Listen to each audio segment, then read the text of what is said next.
Maker Max here. Let's put new front brakes on the Polaris 400 Xplorer. I already took the wheel off and jacked up the ATV. I'm going to take a 1/2 inch. I'm going to take out the 2 bolts.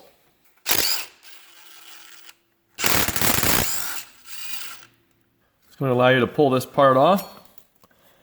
All right. And then on the back of here, right there, that's 3/16. It's an Allen. So we're going to take an Allen. We're going to take that off. It's going to allow you to push in the slides really far. You should be able to get the pads off one side. There we go.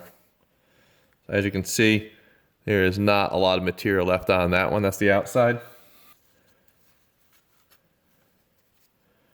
That one's the inside. Not much left on that guy either. Then you need to push our piston back in. See how the piston's sticking out? So we're going to put a socket right there. And we're going to take a clamp. So now you can see the piston right here going back in. Maybe. There it goes. Just push that piston back in so make room for the new brake pad material. In order to put the new brake pads in, we need to pull out this piece right here. There we go. All right, you want to clean all these off.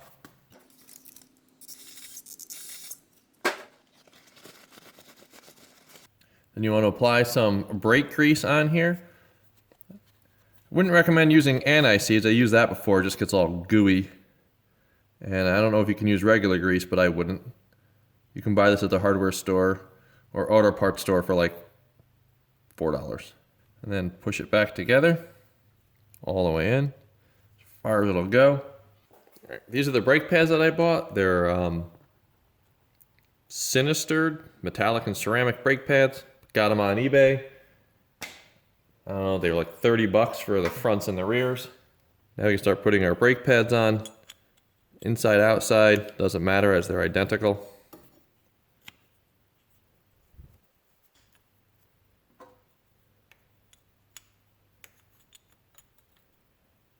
All right, now we're going to put it back on. Make sure you've cleaned your brake disc again. Just double check to make sure everything's good. You don't have any grease on here. All right, on both sides.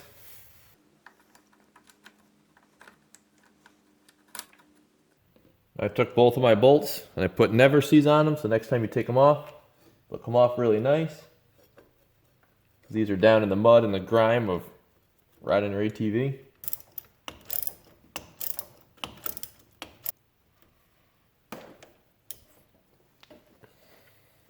Once that's tightened up, we got to put the Allen back in the end here. This doesn't actually get tightened, it just provides tension, so we're going to put a little anti-seize on it. We're going to put a little Loctite on it so it stays in place once it's put in there because it doesn't actually sit against anything. And how tight do you make this? You want it until the wheel just stops spinning and then back off a little bit.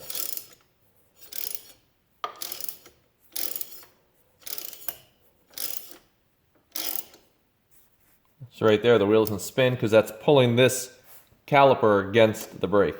Now we're going to loosen it a little bit. There we go. Okay. Don't forget to give your brake lever a squeeze to push the piston back out.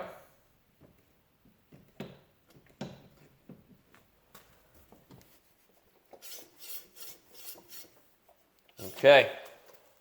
Well, let's get the tire back on and your front brakes are done.